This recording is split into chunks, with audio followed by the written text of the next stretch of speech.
Spoken English ক্লাসে আবার আন্তরিক শুভেচ্ছা ও ভালোবাসা নিয়ে এসেছি একটা দুর্দান্ত ক্লাস তোমাদের সামনে।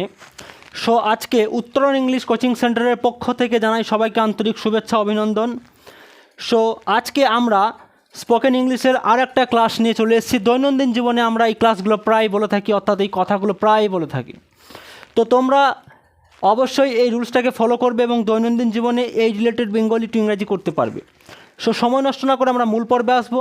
দেখো কিছু বোর্ডে আমি বাক্য লিখে দিয়েছি, বাংলা বাক্য। আমি ভ্রমণ করতে পছন্দ করি, সে মাছ ধরতে পছন্দ করে, রাম গল্প করতে পছন্দ করে, তারা চারপাশে ঘুরতে পছন্দ করে। এই সমস্ত বাংলা সেন্টেন্সগুলো আমরা কিন্তু অলরেডি লিখে দিয়েছি।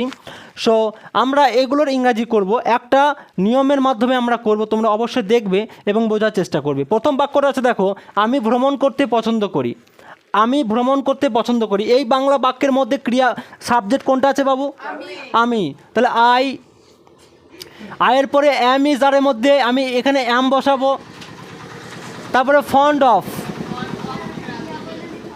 Of travelling.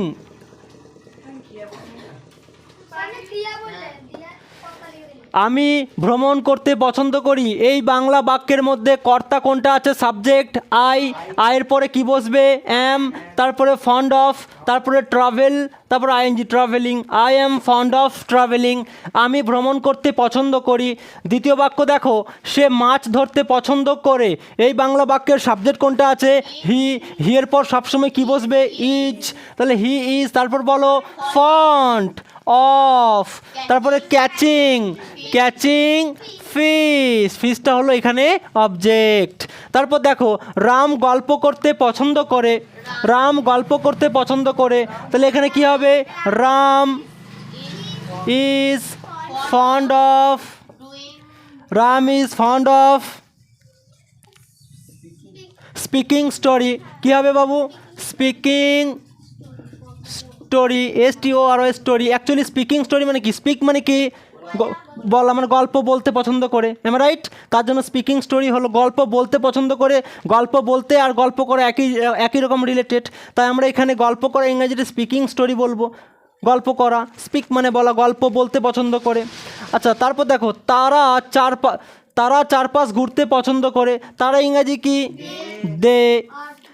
R fond of, আচ্ছা, চারপাশের ইংরেজি কি? অ্যারাউন্ড। তার আগে আমাকে করতে হবে কি? ঘুরতে। ঘোরা ইংরেজি কি? Roam, ROAM, roam. তার সঙ্গে কি হবে বাবু?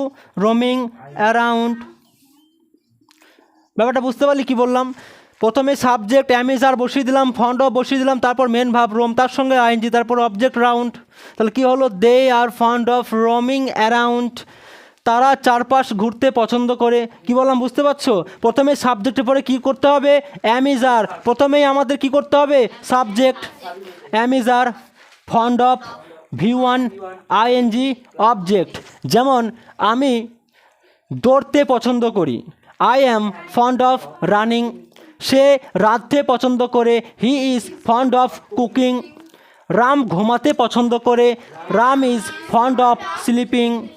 আমার মা রান্না করতে পছন্দ করে, my mother is fond of cooking. কি বললাম বুঝতে পারছো? আমার বন্ধু লিখতে পছন্দ করে, মাই ফ্রেন্ড ইজ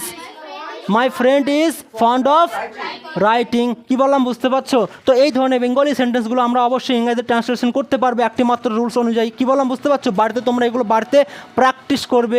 একটা রুলসের মাধ্যমে হাজার রকম এই রিলেটেড বেঙ্গলি টু ইংরেজি করতে পারবে। ক্লাস আর দীর্ঘায়িত করছি না বাপ, এখানে ক্লাস সমাপ্ত করলাম। দেখা হবে নেক্সট দিন, ধামাকাদের একটা স্পোকেন ইংলিশের ক্লাস নিয়ে আসবো। সবাই ভালো থাকবে and have a good day for everyone. কি বললাম বুঝতে পারছো? Thank you very much.